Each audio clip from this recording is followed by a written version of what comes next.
खुदा आज के दिन मेरे पिता आपने अपने लोगों को इस जगह पर एकत्रित किया है, इकट्ठा किया है। इस बात के लिए मैं आपका शुक्र करता हूँ, धन्यवाद करता हूँ और प्रार्थना करता हूँ यीशु के नाम से मेरे प्रभु, जितने लोग इस जगह पर बैठे हैं खुदा, इन सभी की जिंदगियों में मेरे पिताजी आपकी सामर्थ आज जारी करने पर और आज का वचन खुदा इनकी जिंदगी में जड़ पकड़ने पाए के नाम से। इनके हृदय की भूमि को, धरती को आप अपने लहू से सींच दीजिए मेरे परमेश्वर, ताकि ये बढ़ सके, तेरा नाम ऊंचा हो, तुझे महिमा मिले यीशु नाम में। आमीन आमीन हालेलुया हालेलुया। दो संडे पहले, यानी कि जो पिछले संडे निकला, इससे जो पहले का जो संडे था उसमें एक स्टार्टिंग में एक बात बोली गई थी कि जब एक महायाजक महापवित्र स्थान में जाता था तब उसकी कमर में क्या बांधी जाती थी? सभी बोले क्या बांधी जाती थी? प्रेमा मुनि जिसे लिखा उनके आगे रख दिया। जल्दी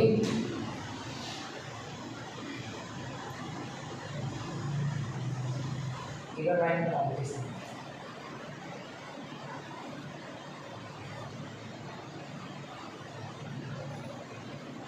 जब महायाजक महापवित्र स्थान में प्रवेश करता था तब क्या होता था? वहां पर उसकी कमर में क्या बांधी जाती थी? वो क्यों बांधी जाती थी? याद है किसी को? याद है किसी को? क्यों बांधी जाती थी? अरे बताइए, सुना था कि नहीं सुना था आपने? तो क्या था?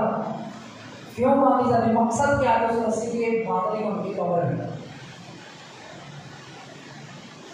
याद नहीं।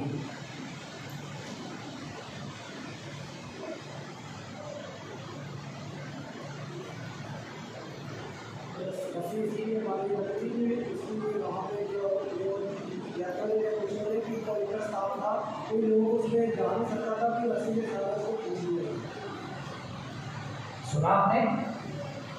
रस्सी इसलिए बांधी जाती थी ताकि अगर उस महायाजक में अशुद्धता पाई गई या थोड़ा सा भी पाप हुआ तो वह महापवित्र स्थान में जाता ही मर जाएगा, जाता ही मर जाएगा। इसीलिए महापवित्र स्थान में और कोई जा नहीं सकता था महायाजक को छोड़कर। महायाजक के पवित्र स्थान में प्रवेश करता था, अगर उसमें पाप होता था तो वह मर जाता था और उसकी कमर में जो रस्सी बांधी जाती थी उसे बाहर से खींचा जाता था ताकि हम अंदर जाकर मर ना जाए। वो बाहर से कुछ लोग रस्सी को खींचते थे ताकि उसकी जो लोथ है, उसकी लाश है, उसको बाहर निकाला जाए। और हमारे परमेश्वर की हजूरी इतनी ज्यादा पवित्र रहती है, इतनी ज्यादा सामर्थ्य होती है कि कोई उसके सामने खड़ा नहीं रह सकता, कोई उसके सामने सिद्धार नहीं रह सकता, क्योंकि उसमें पवित्रता बहुत ज्यादा है। आमीन हालेलुया हालेलुया। हम 5-10 दिन बड़ा अच्छा जीवन व्यतीत करते हैं और हमें लगता है कि हम परमेश्वर के तुल्य बने, पर 5-10 दिन नहीं, आपको जितना आपका जीवन है, जीवन भर पवित्रता में रहना पड़ता है, तब खुदावंद आपको अपने स्वरूप में और अपनी समानता में फिर से ढालना शुरू कर देता है। आमीन आमीन हालेलुया हालेलुया। पिछली बार में बताया था कि जब भी आप आराधना करते हो आंखें बंद करके किया करो, क्योंकि परमेश्वर की जो हुजूरी होती है बड़ी ही पवित्र होती है और हम आंखें खोल के इधर उधर देख रहे होते हैं, हंस रहे होते हैं, खेल रहे होते हैं, अपने बच्चों के साथ अपने बच्चों को देख रहे होते हैं। परमेश्वर की हुजूरी पवित्र है। अपने पड़ोसी को बोलो, परमेश्वर की हुजूरी पवित्र है। अच्छे से बोलो, परमेश्वर की हुजूरी पवित्र है। आमीन आमीन हालेलुया हालेलुया। परमेश्वर की हजूरी अति पवित्र है, उसके सामने कोई टिक नहीं सकता है, कोई भी नहीं टिक सकता कलाम में लिखा है। पर वही जिसे पवित्र आत्मा दिया गया है, और पवित्र आत्मा यीशु मसीह के स्वरूप और समानता में हमें दिन प्रतिदिन ढालता है, बनाता है हमें। और बनाता वो तभी है जब हम आज्ञाकारिता में रहते हैं। आमीन। कब बनाता है? जब हम आज्ञाकारिता में रहते हैं। आज्ञाकारिता का मतलब समझते हो? परमेश्वर की आज्ञाओं को मानते हैं। पवित्र आत्मा फिर हमारी मदद करता है, जो काम हम नहीं कर सकते उसमें हमारी हेल्प करता है, हमारी मदद करता है आगे बढ़ने में। कोई कहता पाप नहीं छोड़ पा रहा, पाप कैसे छोड़ पाओगे जब तक तुम परमेश्वर की आज्ञाओं को नहीं मानोगे। जब आज्ञाओं को मानना शुरू करोगे, पवित्र आत्मा तुम्हें खुद चलाना शुरू करेगा, तुम्हें वैसा ही बनाना शुरू करेगा जैसा मसीह यीशु है। आमीन। आमीन। फिलिपियों की किताब 2:5 में लिखा है, जैसा मसीह यीशु का स्वभाव था वैसा ही स्वभाव तुम्हारा हो। क्या लिखा वहां पर? जैसा मसीह यीशु का स्वभाव था वैसा ही तुम्हारा भी। अरे बोलो, जुबान है सभी के पास, है ना सभी के पास? तो जवाब दिया करें, ठीक है? क्या देना है? क्या देना है? जवाब। भाई में से किसी के पास जुबान नहीं है? जुबान अगर सभी के पास है तो फिर जवाब देना। जिस बात को पूछा जाए उसका जल्दी से आंसर दे दो, नहीं तो मैं उसी बात पर बार बार बात करता रहूंगा। और दूसरी बात, आप लोग बड़ा जल्दी चर्च में आते हैं, थोड़ा और लेट आया करो ताकि परमेश्वर आपसे खुश हो। सुना आपने?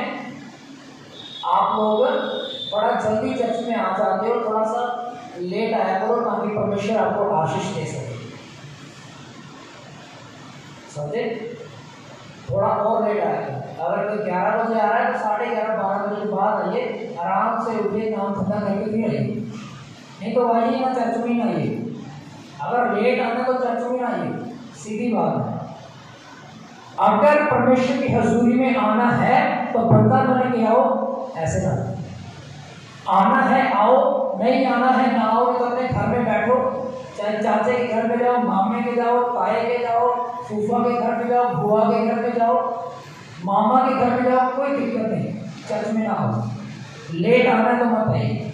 हाथ जोड़ के विनम्र विनती आप सबके सामने, जो व्यक्ति लेट आता है चर्च में वह कभी परमेश्वर के राज्य में नहीं जा सकता है।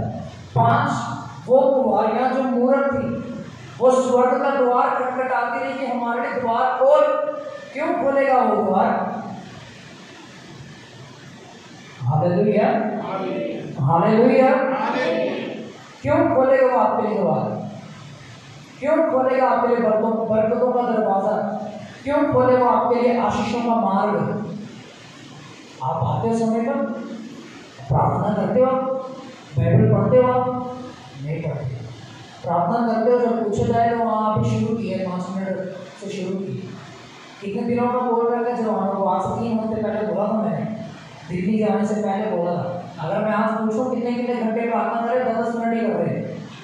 1 घंटे से बोला था, 1 घंटे से शुरुआत करके देखो। हालेलुया। फिर कहते हैं पवित्रता कैसे आएगी? फिर कहते हैं आशीष नहीं आती है, कैसे आएगी? मानते उसके हुक्मों को। सबसे पहले एक वचन निकालेंगे यहोशू की किताब, सिर्फ एक व्यक्ति निकाले, बाकी बाद में भूलेंगे।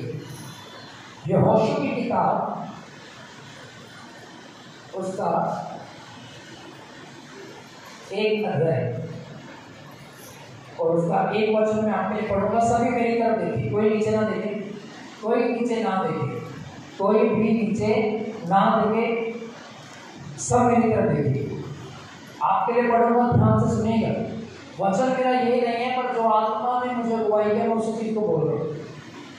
लिखा है, यहोवा के दास मूसा की मृत्यु के बाद यहोवा ने उसके सेवक यहोशू से, जो नून का पुत्र था, मेरा दास मूसा मर गया है, इसीलिए अब तो उठ, कमर बांध, इस सारी प्रजा समेत यरदन पार होकर उस देश को जा जिसे मैं उनको अर्थात इस्राएलियों को देता हूँ। 3 वचन में लिखा है, उस वचन के अनुसार जो मैंने मूसा से कहा, अर्थात जिस स्थान पर तुम पांव धरेगा वह सब मैं तुम्हें दे दूंगा। जंगल और उस लबानोन से लेकर फरात महानद तक सूर्यास्त की ओर महासमुद्र तक हित्तियों का सारा देश तुम्हारा भाग ठहरेगा। तेरे जीवन भर कोई तेरे सामने ठहर ना सकेगा। जैसा मैं मूसा के संग था वैसा ही मैं तेरे संग भी रहूंगा। ना तो मैं तुझे धोखा दूंगा और ना ही मैं तुझे कभी छोड़ूंगा। ये यहोवा का वायदा है। जब मूसा मर गया और जब यहोशू को उसकी जगह दी गई, मूसा की महायाजक का अभिषेक यहोशू का किया गया, उसने कहा जैसे मैं मूसा के संग था वैसे ही मैं तेरे भी संग रहूंगा। ना मैं तुझे कभी छोड़ूंगा और ना ही कभी मैं तुझे त्यागूंगा। और उसके बाद एक शर्त रखी खुदावंद उसके सामने, एक शर्त। पहले तो कहता है जहां तू जाएगा वहां मैं तेरे आगे आगे चलूंगा, मैं तेरी अगुवाई करूंगा, सारा अमोरियों, हित्तियों, परिज्जियों, यबूसियों सबका देश तुझे दे दूंगा।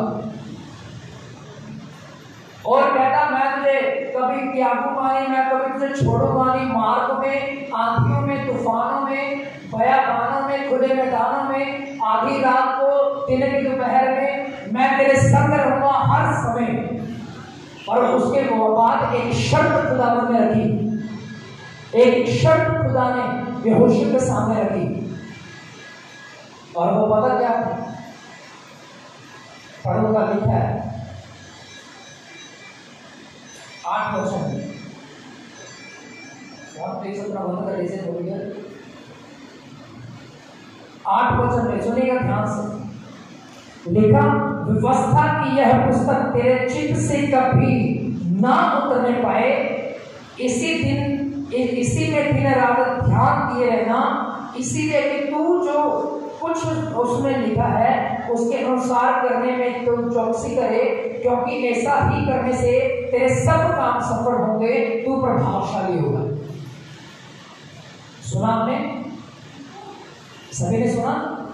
लिखा, पहले यहोवा ने वायदा किया मूसा के यहोशू के साथ कि जैसे मैं मूसा के साथ था वैसे मैं तेरे संग भी रहूंगा, मैं तुझे चलाऊंगा। वो यहोशू से सिर्फ वायदा नहीं कर रहा, वो आप सबसे वायदा करता है कि जैसे मैं मूसा के संग था वैसे मैं तेरे संग भी चलूंगा। पर व्यवस्था की बातें तेरे चित्त से ना उतरने पाए। क्या कहता है वो? व्यवस्था की बातें तेरे चित्त अर्थात मन से ना उतरने पाए। सारे काम तो इसी को पढ़कर, इसी में रहकर किया करना, तब तेरे आने जाने में मैं आशीष दूंगा। Hallelujah, hallelujah. कहता ऐसा करने से तेरे सब काम सफल होंगे और तू प्रभावशाली बनेगा। प्रभावशाली का मतलब समझ तो क्या होता है? पता क्या होता है प्रभावशाली का मतलब? प्रभावशाली का मतलब होता है, मान लीजिए आप किसी के घर के लिए प्रार्थना कर रहे हैं और वो प्रार्थना सुनी नहीं जा रही, पर जब परमेश्वर का अभिषेक आएगा, जब आप वचन को मानकर उस वचन को जीत कर प्रार्थना करोगे और जब उसकी जिंदगी में आशीष आ जाएगी ना, बरकत आ जाएगी, तब जब आपको खुदा अवसर दे देगा आपकी प्रार्थना का, तब आपको पता लगना शुरू हो जाएगा कि मैं प्रभावशाली बनना शुरू हो चुका हूँ। फॉर एग्जाम्पल, एक आदमी जब आपके लिए प्रार्थना करता है आपकी बीमारी के लिए, आप आजाद हो जाते हैं। आप आजाद हो जाते हैं। क्यों? क्योंकि उसने पहले मेहनत की है, उसने प्रार्थना में घंटों व्यतीत किए, उसने परमेश्वर के वचन को माना है, उसके हुक्म को माना है, तभी उसकी प्रार्थना प्रभावशाली हुई है। आमीन। अगर परमेश्वर की व्यवस्था, उसका वचन आपके हृदय में नहीं है तो आप प्रभावशाली नहीं बन सकते हैं। अगर आपको प्रभावशाली बनना है तो आपको परमेश्वर के वचन को मानना पड़ेगा। अगर आप चाहते हो कि आप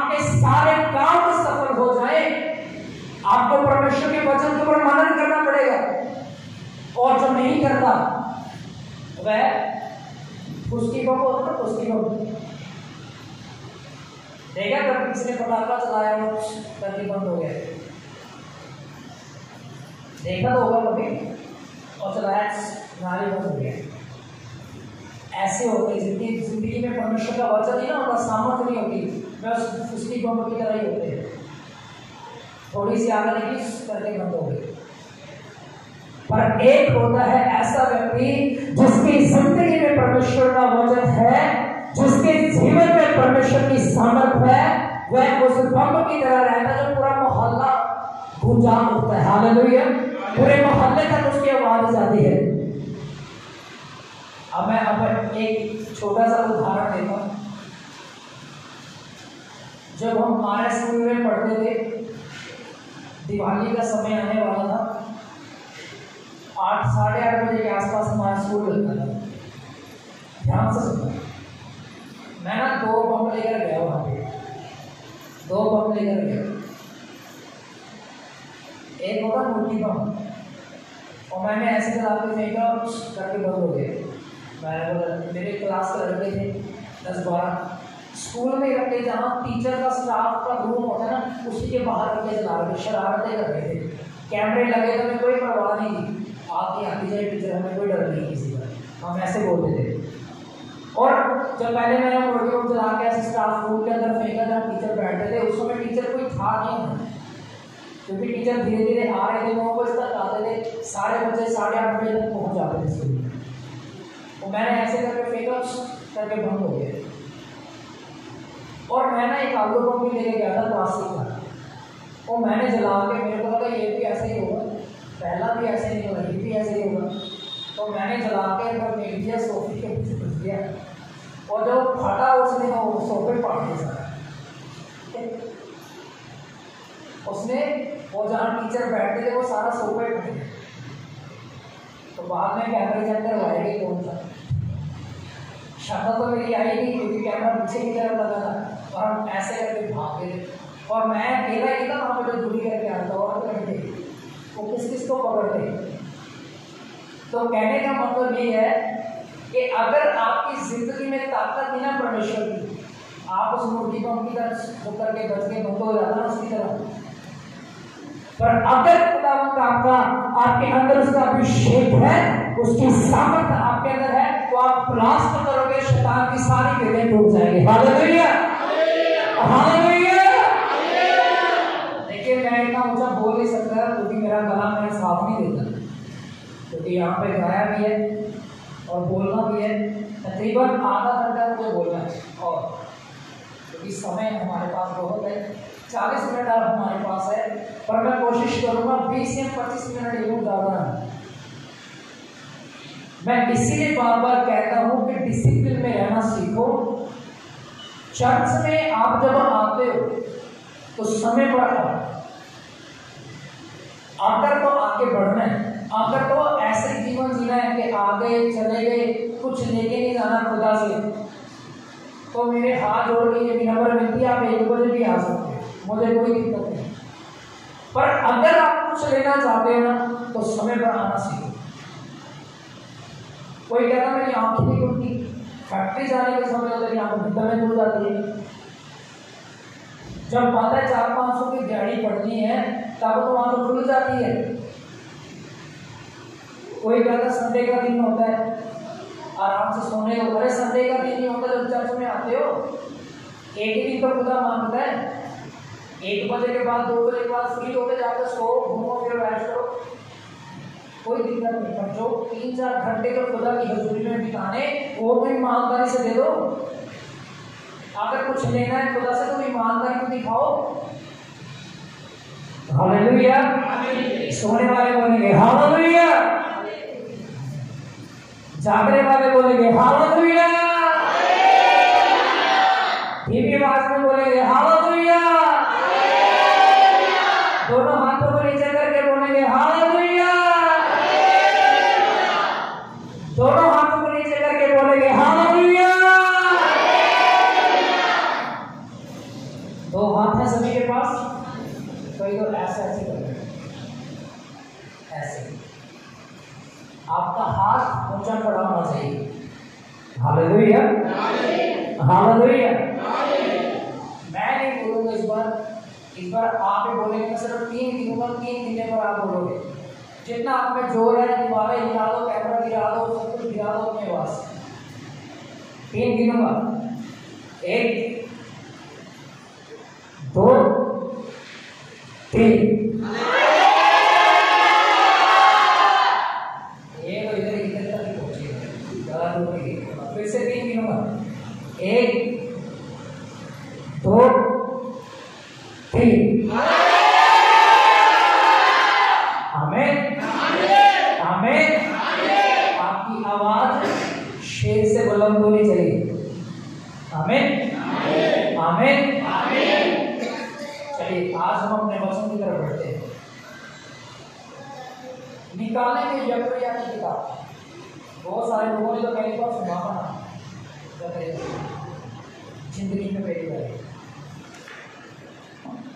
निकालेंगे जकरिया की किताब। ये नबी है, ये प्रॉफिट है खुदा का, बड़ा जबरदस्त प्रॉफिट है ये परमेश्वर। पुराने नियम की किताब है, पेज नंबर है पूरा 1100, 1100 1100 1100।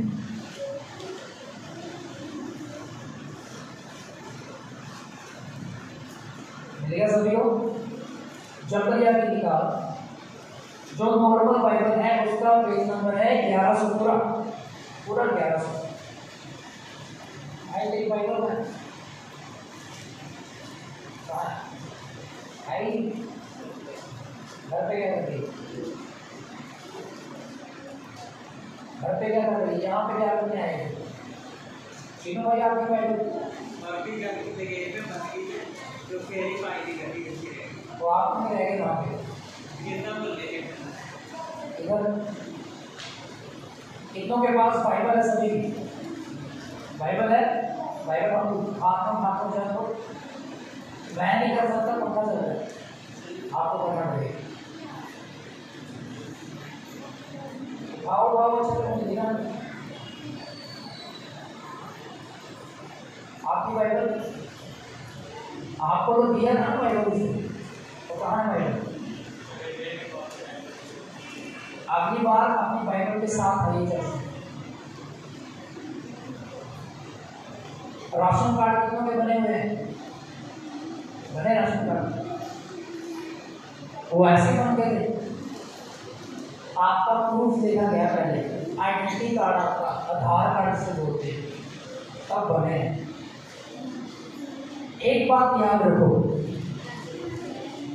एक बात सभी इस तरह देखिए, कोई ना बोले प्लीज, सभी इस तरह देखिए। जो एक आधार कार्ड होता है ना, वो आपका प्रूफ होता है कि आप इस देश के रहने वाले हो, आप इस देश के नागरिक हो। और जिसके पास आधार कार्ड नहीं है वो कहेंगे इस देश का नागरिक नहीं, आप उसका बनवा लो, तो ये नहीं तो दिक्कत आपको हो जाएगी बाद में। बोलते नहीं बोलते सरकारी बंदे। वैसे ही अगर आपके पास खुदा का वचन नहीं है ना, अगर ये जिंदा नाम आपके पास नहीं है, तो सच बता रहा हूं आप मसीह नहीं, आप टाइम पास के लिए आते हो, सिर्फ टाइम पास के लिए, समय व्यतीत करने के लिए, और ये समय व्यर्थ है आपका अगर आप परमेश्वर के वचन से प्रेम नहीं करते। अगर आपका प्रेम परमेश्वर के वचन के साथ नहीं है तो आप एक दिखावे का मसीह जीवन व्यतीत करते हो। अगली बार अपना बाइबल अपने साथ लेकर आइएगा।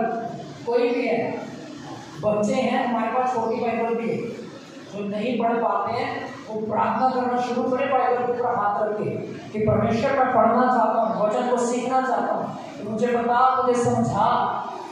आमीन आमीन। चलिए बढ़ते हैं उस वचन की ओर। सबसे पहले यीशु मसीह के बारे में हम जानते हैं। हमारा जो खुदावंद है ना, उसने आज्ञाकारिता में अपना जीवन व्यतीत किया। सभी देखिएगा,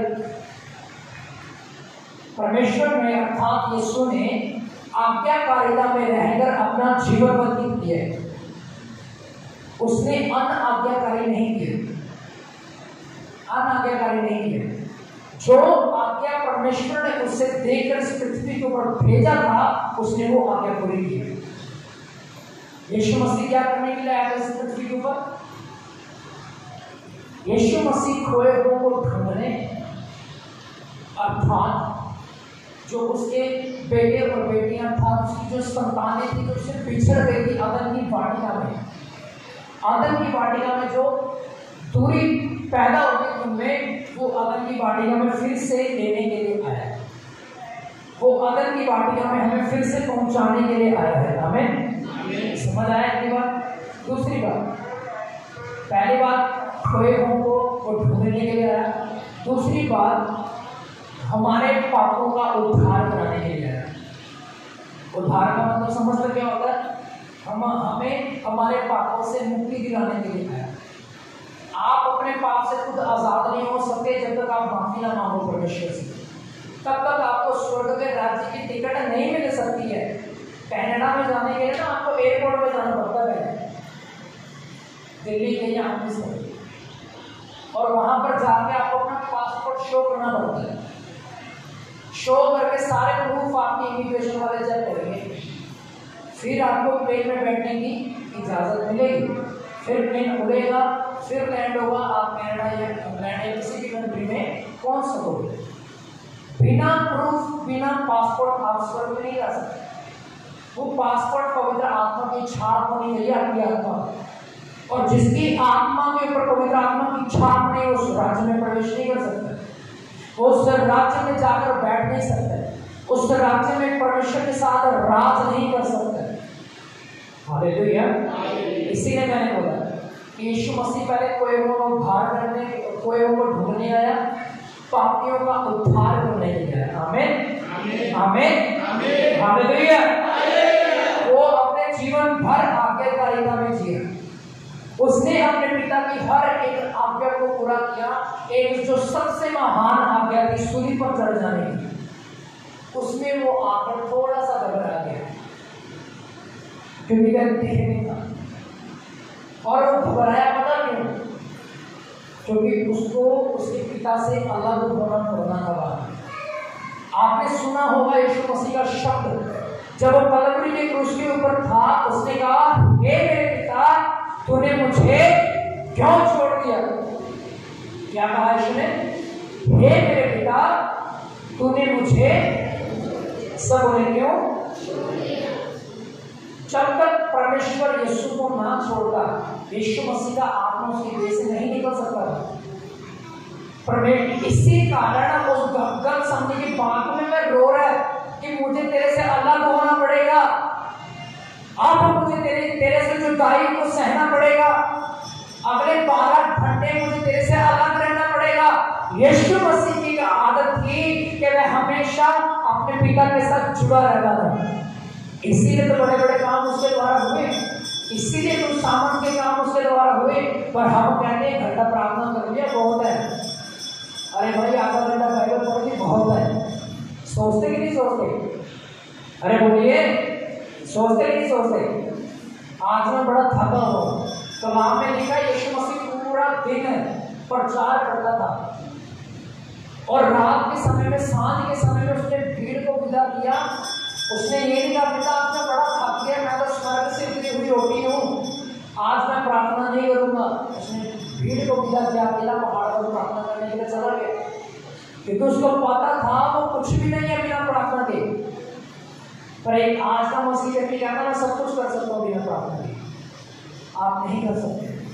कोई कहता मेरा मन नहीं करता बैठने का, बैठना पड़ेगा। मन नहीं करता है, वर्शिप कर लो, बाइबल पढ़ लो, प्रार्थना धीरे धीरे करके पढ़ना शुरू हो जाएगा। आमीन, हालेलुया। आज्ञाकारिता सबसे बड़ी बात, आज्ञाकारिता। जो व्यक्ति आज्ञाकारिता में है, परमेश्वर उसे बुलंदियों पर ले जाता है। आमीन, आमीन। जकरिया की किताब 7 अध्याय उसकी 8 आयत से मैं पढ़ना शुरू करूंगा 10 वचन। लिखा है, फिर यहोवा का यह वचन जकरिया के पास पहुंचा, सेनाओं के यहोवा ने यूं कहा है, खराई से न्याय चुकाना, एक दूसरे के साथ कृपा और दया से काम करना, ना तो विधवा पर अंधेर करना, ना अनाथों पर, ना परदेशियों पर, ना और ना दीन जन पर, ना अपने अपने मन में एक दूसरे की हानि की कल्पना करना। सुना आपने? कहता अनाथों पर, विधवाओं पर, जो तीन लोग हैं, जो नॉर्मल लोग हैं, उनके ऊपर दबाव न डालना किसी भी बात का। और सबसे बड़ी बात, एक दूसरे के प्रति अपने हृदय में एक दूसरे के प्रति हानि करने के बारे में मत सोचना। इसने मेरे साथ ऐसा किया, मैं भी ऐसे ही करूँ। उसने मेरे बेटे की चपेड़ा लगाई है, मैं भी उसके बेटे की लड़की की चपेड़ा लगाऊंगा। उसने मेरे साथ ऐसा काम किया, मैं भी ऐसा ही काम करूंगा। हानि की कल्पना कलाम में लिखा है तो ना करना। ये परमेश्वर की महान आज्ञा यकर्या के द्वारा इस्राएलियों को दी गई। कहता अनाथों पर, विधवाओं पर, दीनों पर अंधेर ना करना, उनको ना दबाना। चौथी आज्ञा उसने दी कि एक दूसरे के प्रति हानि करना ना ठानना। अपने हृदय में एक दूसरे के प्रति कड़वाहट ना रखना, जेलसी ना रखना कि वो इतना आगे चला गया, मैं पीछे ही हूं। तुम्हें भी बढ़ाएगा खुदा, तुम भी ईमानदार होगे। Hallelujah, hallelujah. पर इस्राएलियों ने इन चारों आज्ञा को ठुकरा दिया। क्या किया? इन चारों आज्ञा को ठुकरा दिया। अपने पड़ोसी की ओर देखिए और कहिए, इस्राएलियों ने इन चार आज्ञाओं को ठुकरा दिया, ठुकरा दिया। और फिर परमेश्वर का वचन यकर्या के पास पहुंचा। पता क्या कहता है? आप सुनना बड़े ध्यान से। यकर्या को परमेश्वर कहता है, परंतु उन्होंने चित्त लगाना ना चाहा, हठ किया और अपने कानों को बंद कर लिया ताकि सुन ना सके। ये परमेश्वर तो बोलते रहता है, कर लो जो करना अपने मन में आता है वो करेंगे हमको। पास्टर तो बोलते ही रहते हैं, आधा घंटा बोल के चले जाएगा, देखता तो बाद में। ऐसे ही सोचती है आजकल की कलीसिया कि पास्टर का नाम सिर्फ बोलना है, बोल के चला जाएगा। याद रखिए, नूह के दिनों में किसी ने नूह की नहीं सुनी। नूह के समय में किसी ने नूह की नहीं सुनी। कहा ये तो पागल व्यक्ति, 3.5 सालों में सुनी की बात बोलते। पता वो कौन सी बात बोल रहा था? पश्चाताप करो, आज से कुछ ही सालों के बाद बारिश होगी, 40 दिन 40 रात बारिश पड़ेगी, परमेश्वर पूरी दुनिया को नाश कर देगा। उसने कहा ये तो पागल हो गया, ये तो बेवकूफ है, इसकी कौन सुनेगा? आज 3-3.5 साल हो गए की बात बोलते बोलते। और कलीसिया भी आज यही सोचती है, ये पास तो हर बार बोलता है ऐसा होगा वैसा होगा, हुआ तो नहीं कुछ भी, करते हो जो होता होगा नहीं। तो कलाम में पता क्या लिखा? बारिश होना शुरू हुआ। क्या होना शुरू हुआ? सब बोले क्या हुआ? लिखा बारिश होनी शुरू हो गई। लोगों ने देखा होगा, और मेरा मानना यह है कि नूह ने उस समय भी प्रचार किया हो कि अभी भी समय है, जहाज का द्वार खुला है, जो कोई जहाज में जाएगा वह बचा लिया जाएगा। पर बहुत लोगों ने इसकी सुनी नहीं। कलाम में लिखा नूह का पूरा परिवार जहाज में चढ़ गया, परमेश्वर ने जहाज के गेट को बंद कर दिया। बारिश होना शुरू हो गई, आसमान से बारिश गिर रही।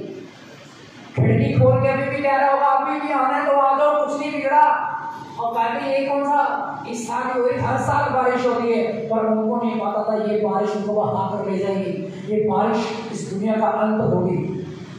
वो चिल्लाता रहा आ जाओ, वापिस आ जाओ, परमेश्वर के पास आ जाओ, पश्चाताप कर लो, गुनाहों से मन फिरा दो, व्यभिचार को छोड़ दो, गालियां बकना छोड़ दो, चोरी करना छोड़ दो, लोगों को ठगी मारना छोड़ दो, आ जाओ जहाज में। उन्होंने कहा बारिश तो हर साल होती है, इस साल कौन सी नई बात है? पर वो भूल गए थे कि परमेश्वर का वचन नूह के पास पहुंचा था। उन्होंने कहा था तुम सब मर जाओगे। उसने कहा पागल है, इसकी कौन सुनेगा? 3.5 साल हो गए की बात बोलते हुए, 3.5 साल उसको लगने जहाज बनाने में। आप खुद सोचिए कितना बड़ा जहाज होगा वो, कितना बड़ा जहाज होगा वो। 3.5 साल उसको लगे जहाज बनाते। और लकड़ी पता कौन सी इस्तेमाल किसने? वो पेड़ की लकड़ी, जो सबसे मजबूत लकड़ी और सबसे भारी थी, इसीलिए उसको समय लगा और लोगों ने उसकी नहीं सुनी। आज भी ऐसे एक कलीसिया में पादरी बोलता रहता है, मन फिरा लो, परमेश्वर का आना निकट है। अभी तो 2000 साल पहले से बोल रहा है यीशु मसीह में आ जाऊंगा, आ तो रहा नहीं है, पर जब आएगा आपको जगह नहीं मिलेगी भागने के लिए। कलाम में लिखा बहुत सारे लोग पहाड़ों के अंदर घुस जाएंगे और मौत को ढूंढेंगे, मौत आएगी नहीं, वो घुटने टेकेंगे, पहाड़ों को कहेंगे हम पर गिर पड़ो, वो गिरेंगे नहीं, क्योंकि परमेश्वर का क्लेश उनके ऊपर आ जाएगा। Hallelujah, hallelujah. ये अंत के समय में होगा। क्यों? क्योंकि आज्ञाकारिता में नहीं है, कलीसिया आज्ञा को नहीं मानती। पादरी बोल रहा है पवित्रता में चल कर लेंगे, पवित्रता आज देख लेते फिर कल से छोड़ देंगे। वो आपका थोड़ा थोड़ा पाप आपको धकेल रहा है, नरक की आग की तरफ आपको लेके जा रहा है। आज भी कहते हैं पश्चाताप करो, मन फिराए, वापस आ जाओ, तौबा कर लो, घुटनों पर आकर परमेश्वर आपको माफ करेगा और उद्धार आपको देगा। Hallelujah, hallelujah.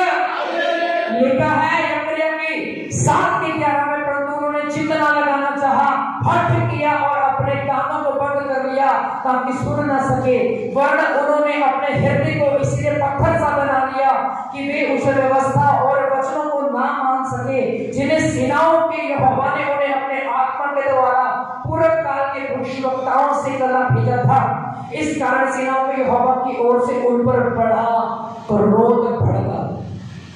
Hallelujah, hallelujah, hallelujah. यहोवा का कहा मोड़ दिया उन्होंने, यहोवा की बात नहीं मानी उन्होंने। आज भी पुलपट में पादरी नहीं बोलता है, आप पादरी को समझ, खुद पादरी बोल रहा है, एक पासवान नहीं बोलता है, खुदा बोलता है। क्योंकि खुदा को आप लोग प्यारे हो, उसने आपके लिए जान दिया, उसके लहू की वो बलिदान को व्यर्थ न जाने दें। वापिस आ जाइए, तौबा कर लीजिए, आगे कार्यता में जीवन जीना शुरू करें, परमेश्वर आपको बढ़ाएगा। आज कलीसिया क्यों नहीं ग्रोथ करती है? क्यों आत्मिक जीवन मरे हुए, क्यों आशीष नहीं है जीवन में? परमेश्वर के वचन की आज्ञाकारी होती है। जहां जहां परमेश्वर का वचन टूटेगा वहां श्राप आएगा, भारी वहां पर कलेश होगा। आप कभी आशीष को नहीं देख सकते। कलाम में लिखा ऐसी बातें। Hallelujah, hallelujah. मैं एक बात पूछना नहीं चाहता, पर मैं जानता हूं कि आप अपना हाथ खड़ा कर दोगे। अगर मैं आपसे पूछूं कौन है जो मसीह से प्रेम करता है, आप सभी के हाथ उठाओगे। और उसका वचन क्या था? जो मेरी आज्ञा को नहीं ना मानता, मैं मेरे से प्रेम नहीं करता। आप झूठे अपने आप को धोखा दे रहे हो। आप नाम की क्रिश्चियन हो, आप कुछ ही पल भर के क्रिश्चियन हो। जब आंधी आएगी ना, तूफान आएगा आपके ऊपर, बीमारी का, दुख का, क्लेश का, आप जग छोड़ के भाग जाओगे।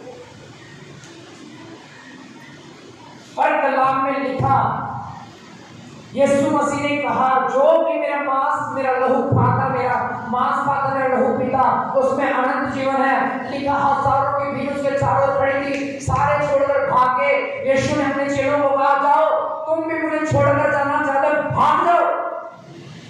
पतरस ने कहा, कहां जाऊं छोड़ दे, जीवन की बात तेरे पास है, अनंत जीवन तो तेरे पास है, मैं कहां जाऊंगा? Hallelujah, hallelujah. आज्ञाकारिता, अगर आप आज्ञाकारिता में नहीं, आप नहीं बढ़ सकते मसीह में, आप नहीं जा सकते स्वर्ग में। आपने हमेशा एक प्रचार में सुना होगा, हर बार एक प्रचार में बात बोली जाती, जब तक आप परमेश्वर के साथ वफादार नहीं, आप उसके राज्य में नहीं जा सकते। मेरा काम ये नहीं आशीष मिल जाएगी, बरकत मिल जाएगी, आ जाओ। आशीष मिलेगी, बरकत मिलेगी, तब मिलेगी जब उसकी आज्ञा को मानोगे। नहीं तो आते रहो, जाते रहो, आते रहो, जाते रहो, कोई फर्क नहीं पड़ता है। अपने हितों को तोड़ो, अपने हठीले मनों को परमेश्वर के सामने तीन करो ताकि तुम पर दया करे। आमीन, हालेलुया। तेरा वचन में लिखा, सेनाओं के यहोवा का यही वचन है, जैसे मेरे पुकारने पर उन्होंने नहीं सुना, वैसे मैं भी उनके पुकारने पर उनकी क्यों सुनूं? परमेश्वर खुद कहता चलो मैं तेरे द्वारा, मूसा के द्वारा, या होशू के द्वारा, या हेजकियेल के द्वारा, जकरिया के द्वारा मैं बातें कर रहा हूँ लोगों से। अगर वो मेरी नहीं सुन रहे तो उनके समय मैं उनकी क्यों सुनूं? अगर तुम मेरी नहीं सुनते मैं तुम्हारी क्यों सुनूं? हालेलुया। कलाम में पता क्या लिखा? जो तुम बीजोगे वही मिलेगा। जैसा तुम चाहते हो कि लोग तुम्हारे साथ बर्ताव करें वैसे तुम उनके साथ करो। अगर आज तुम चाहते हो कि लोग तुम्हारा आदर करें तो तुम्हें भी पहले आदर करना पड़ेगा। अगर आप चाहते हो कि लोग आपकी सपोर्ट करें पहले आपको लोगों की सपोर्ट करनी पड़ेगी। जैसा आप चाहते हो कि लोग आपके साथ बर्ताव करें वैसा ही आपको पहले उनके साथ बर्ताव करना पड़ेगा। अगर आप आज उन्हें गालियां निकाल रहे हो कल वो भी गाली निकालेंगे। अगर आप उनको श्राप दे रहे हो तो वो भी आपको श्राप देगा। परमेश्वर नहीं देगा, वो ही देगा। कलाम में लिखा जब परमेश्वर ने तख्त वहां पर लगाएगा स्वर्ग के राज्य में, और वो आपके ऊपर दोष नहीं लगाएगा। सुना आपने क्या बोला मैंने?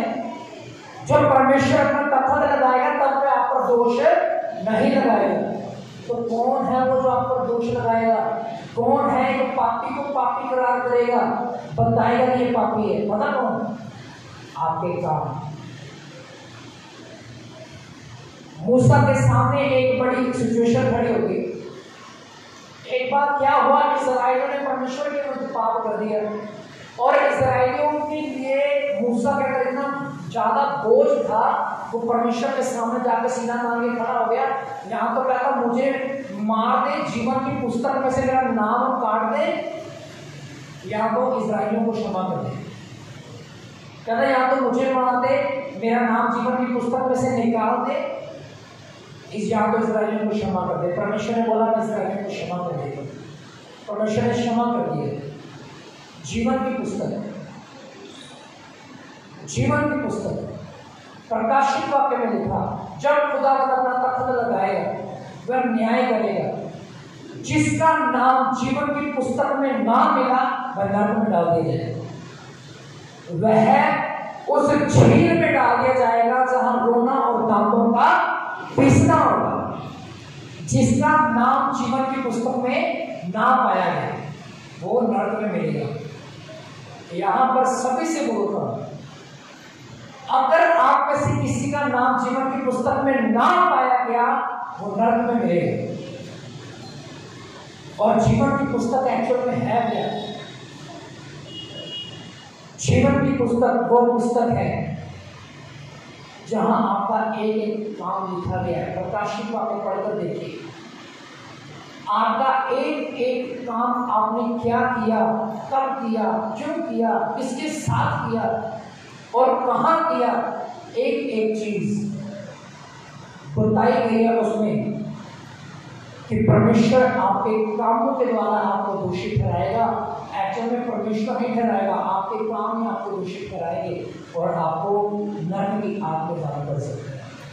अगर अभी से आपने अपना जीवन नहीं सुधारा परमेश्वर के सामने, अगर आप पवित्रता में जीवन नहीं व्यतीत करोगे, परमेश्वर की आज्ञा को नहीं मानोगे, परमेश्वर के बात को सुनकर नहीं चलोगे, तो आपको नरक में जाना पड़ेगा। और दुनिया की कोई ताकत नहीं है। नरक की एक बड़ी भयंकर बात है। इस पृथ्वी पर रहकर अगर आप तौबा कर लोगे ना, परमेश्वर आपको माफ कर देगा। अगर आप नरक में चले गए, वहां पर तौबा की, वहां पर परमेश्वर आपको छुड़ा नहीं सकता है। तो भी परमेश्वर कहेगा कि मैं तो बुला रहा था तुझे, तो भी नहीं आया। इसमें मैं कुछ नहीं कर सकता, मेरे हाथ खड़े हैं। वो उस समय कुछ नहीं कर सकता है। अगर कोई व्यक्ति नरक की झील में डाल दिया गया, एक बार वहां से निकल नहीं सकता है। अगर आप इस पृथ्वी पर रहकर परमेश्वर के सामने घुटने टेकर माफी मांग लो, आपको स्वर्ग का राज्य मिल जाएगा। आपके कार्यता में जियोगे, स्वर्ग का राज्य मिल जाएगा। परमेश्वर की बातों को मानोगे, आपको राज्य मिल जाएगा। नहीं मानोगे तो नरक में मिलोगे। Hallelujah, hallelujah. हालेलुया। जकरिया की किताब में लिखा है 7:12 में 11 में, कहता अगर उन्होंने मेरी नहीं सुनी तो मैं क्यों सुनूं? मरते हैं तो मरो दुख में, कलाम में लिखा है, मैं क्यों सुनूं? यदि तुम मेरी नहीं सुनना चाहते अगर, तो मैं तुम्हारी क्यों सुनूं? कलाम में लिखा है इस्राएलियों को परमेश्वर ने इस्राएलियों के हाल पर छोड़ दिया और उनका हाल बदतर होता चला गया, वह मरने लगे, उनकी आयु कम होती चली गई। Hallelujah, hallelujah. आप पूरी बाइबल को पढ़ के देख लीजिए। मूसा के 2 लड़के थे। मूसा के कितने लड़के थे? 2। कितने थे? 2। अपने पड़ोसी को बोलो मूसा के 2 लड़के थे। एक का नाम था गेर्शोम और एक का नाम था एलियाजर। क्या नाम था पहले का? गेर्शोम, दूसरे का एलियाजर। पूरी बाइबल खोल के दिखा दो, कहीं किसी एक के बारे में नहीं जिक्र ही नहीं है। पता है क्यों? क्योंकि उन्होंने परमेश्वर की आज्ञाकारी की। परमेश्वर ने नहीं देखा कि वह मेरे दास के पुत्र हैं। उसने कहा जो कोई मेरी आज्ञा को तोड़ेगा वह नरक में मिलेगा। वो लोग मरेगा ही मरेगा, पक्का मरेगा। जो कोई परमेश्वर की आज्ञा को नहीं मानेगा वह मरेगा। गेर्शोम और एलियाजर मार दिए गए थे। मूसा के बाद गेर्शोम या एलियाजर को उनकी जगह मिलनी चाहिए थी, पर मिली किसको? यहोशू को। क्यों? क्योंकि वह परमेश्वर के साथ आज्ञाकारिता में था। हालेलुया। मैंने पूरी बाइबल में मैंने एक व्यक्ति देखा, उसका नाम है यहोशू। अमोरियों के साथ युद्ध चल रहा था उसमें। किसके साथ? अमोरियों के साथ युद्ध चल रहा था। और उसने युद्ध के समय में पता क्या कहा? सूरज और चंद्रमा को, हे सूरज तुझे आज्ञा देता हूं वहीं ठहर जा। कलाम में लिखा 4 पहर अर्थात 24 घंटे रात नहीं हुई उसे। 24 घंटे रात नहीं हुई उसे। पढ़ के देखना यहोशू की किताब 10 अध्याय और पे जाकर पढ़ना भी। 10 अध्याय में लिखा है यहोशू ने सूरज को कहा सूरज अपनी जगह पर ठहर जा। क्यों? क्योंकि युद्ध चल रहा था और युद्ध को जीतना था यहोशू को। और यहोशू ने युद्ध जीता और उसको कहा अब जा, हट गया वहां से। हालेलुया। पूरे 24 घंटे अर्थात एक दिन में सूरज ठहरा रहा। दोपहर नहीं हुई, रात नहीं हुई, शाम नहीं हुई। Hallelujah, hallelujah. एक आज्ञा थी यहोशू में और सूरज ने चंद्रमा की सुन ली। क्यों? आज्ञाकारिता। वह मूसा की आज्ञाकारिता में चला। मूसा ने जो कुछ उसे करने के लिए बोला उसने वही किया। जो वह बोलता गया वह करता चला गया। वो इतिहास का सबसे बड़ा प्रॉफिट है जिसने यरदन नदी को चीर कर दिया, जिसने यरदन नदी को आज्ञा किया कि हे यरदन नदी पानी हट जा। वो 2 पार्ट हो गई। पहले समुद्र लाल सागर जो था वह 2 पार्ट हुआ, फिर यरदन नदी पार्ट हुई। कलाम में लिखा फिर एलिया ने उसे 2 पार्ट किया, फिर चौथी बार एलीशा ने। पूरे पुराने नियम में 4 बार जो पानी था वो वहां होता हुआ देखा। पहला मूसा के द्वारा, दूसरा यहोशू के द्वारा, तीसरा एलिया के द्वारा, चौथा एलीशा के द्वारा। हालेलुया। क्यों? आज्ञाकारिता के द्वारा। अगर आप आज्ञाकारी नहीं हैं, अगर आपके मन हठीले हैं, परमेश्वर की आज्ञा को नहीं मानते हो, तो आप परमेश्वर के राज्य में दाखिल नहीं हो सकते। Hallelujah, hallelujah. अगर आप चाहते हो कि आपकी जिंदगी रूहानी बने, सलामी बने या नसानी बने, तो आपको उसकी आज्ञाकारिता में चलना पड़ेगा। रूहानी का मतलब है सामर्थ्य, नसानी का मतलब पावरफुल, एक अभिषेक से बनी हुई। जलाली का मतलब जैसे हमारा खुदा प्रकाश में जीता है, वैसे अगर आप अपनी जिंदगी में प्रकाश देखना चाहते हो तो आज्ञाकारिता बड़ी जरूरी है। Hallelujah, hallelujah. मीठे पौधे हमें नहीं आते लगाने, हम वो प्रचार करते हैं जो कानों को सुनने में कड़वा लगता है, पर जब उसे अपना लोगे ना आपकी जिंदगी सुधर जाएगी। Hallelujah, hallelujah. बड़े प्रचारकों को सुना है, हमारी चर्च में आओ, बड़ी आशीषें मिलेगी, बरकतें मिलेगी। पर यहोशू को परमेश्वर ने कहा सब कुछ मिलेगा, सारी जमीन भी तेरी हो जाएगी, धरती भी तेरी हो जाएगी, जीतेगा तो मोमियों का राज्य दे दूंगा, कसदियों का दे दूंगा, बेबीलोन मुझे दे दूंगा, सब कुछ तुझे दे दूंगा। पर व्यवस्था की बात तेरे जीव से नाम करने पाए, इसी को स्मरण करके सब काम करना। नीति वचन में लिखा है, तब तेरे में सीधा मार्ग निकालूंगा। हमें वचन सबसे बड़ा जरूरी है, आज्ञाकारिता सबसे बड़ी जरूरी है। जो वचन इस आत्मा पर किया जाता है उसके अनुसार जीना शुरू करो, परमेश्वर आपको बदल के रख देगा। आमीन, आमीन, हालेलुया। अपने पड़ोसी की ओर देखिए, कहिए आपका वचन बहुत अच्छा है, इसी को अपने अंतड़ियों में संभाले, ताकि तुम आज्ञाकारी में जी सके। आमीन, आमीन। आइए सभी में आपको बल कीजिए। याद रखिए, मूसा के दो लड़के थे, दर्शेन और इलियासा। वैसे सेवकाई के लिए मौसा नहीं किए, सेवकाई उन्होंने किया पर इतना बढ़कर नहीं जैसा उसके पिता मूसा ने किया। दर्शेन और इलियासा की जो पदवी थी, जो औहदा था, वह यहोशू को दे दिया गया, क्योंकि वह आज्ञाकारिता को जीवन व्यतीत करता था। आपको भी आज कहना चाहता हूँ, अपने हाथों को उठाइए, परमेश्वर से प्रार्थना कीजिए, परमेश्वर मुझे आज्ञाकारिता में जीने दीजिए। मैं आपकी आज्ञाओं का पालन करना चाहता हूँ, मैं आपकी आज्ञाओं को पूरा करना चाहता हूँ, क्योंकि वचन में लिखा है कि मेरी व्यवस्था की बातें तेरे चित्त से नाम करने पाए, और जो उसको काम चाहता है वो सब तेरे काम सफल होंगे, और परमेश्वर को तभी होंगे जब हम आगे कार्यक्रम में जीवन जिएंगे। भाग्य में आप ये समय मैं आपको दे दूँ, आप अपने लिए प्रार्थना कीजिए कि परमेश्वर मुझे आगे कार्यक्रम में चलने का अवसर दीजिए। मैं बढ़ना चाहता हूँ, मैं आज्ञाओं को मान सकूँ। आइए प्रार्थना करें,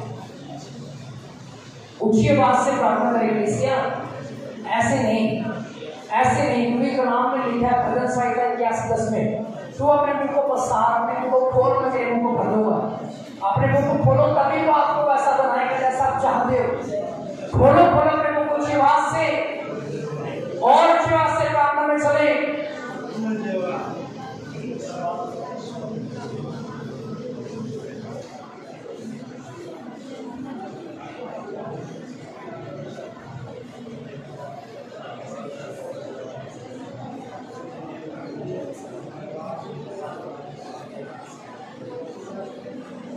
आइए छोटा सा कॉल उठाएंगे, फिर आने जाएंगे।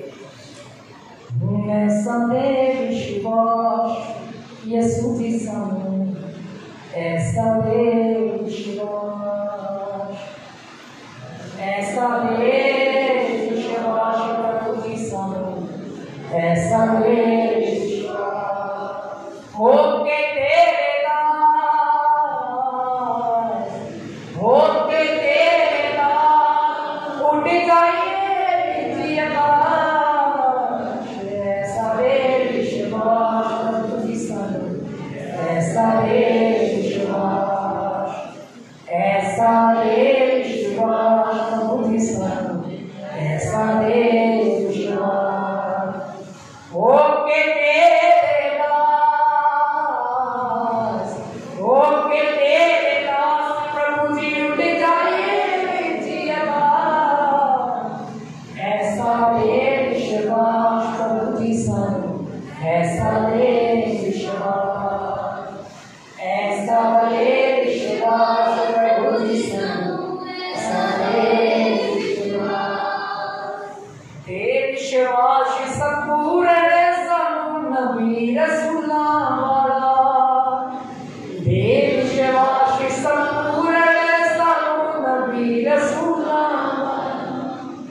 देविशवाश संपूर्ण सानो नबी रसूला वाला, देविशवाश संपूर्ण सानो नबी रसूला वाला, नबी रसूला वाला।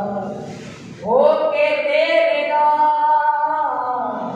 होके तेरेगा, प्रभु जी उठ जाए पीछेगा, ऐसा रे विश्वास प्रभु जी संग, ऐसा रे विश्वास, ऐसा रे विश्वास प्रभु जी संग, ऐसा रे विश्वास, आइए, ऐसा रे विश्वास प्रभु जी संग, ऐसा रे विश्वास, होके तेरेगा, आस होके तेरेगा, प्रभु जी उठ गए पीछे,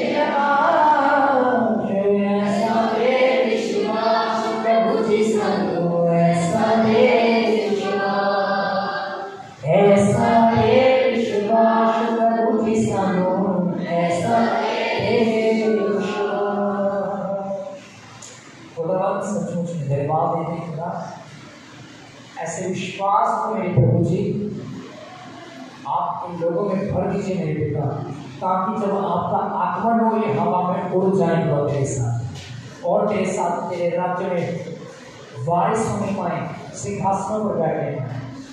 धन्यवाद देते हैं, प्रार्थना करते हैं, आने वाले समय को भी हम आपके हाथों में सौंपते हैं।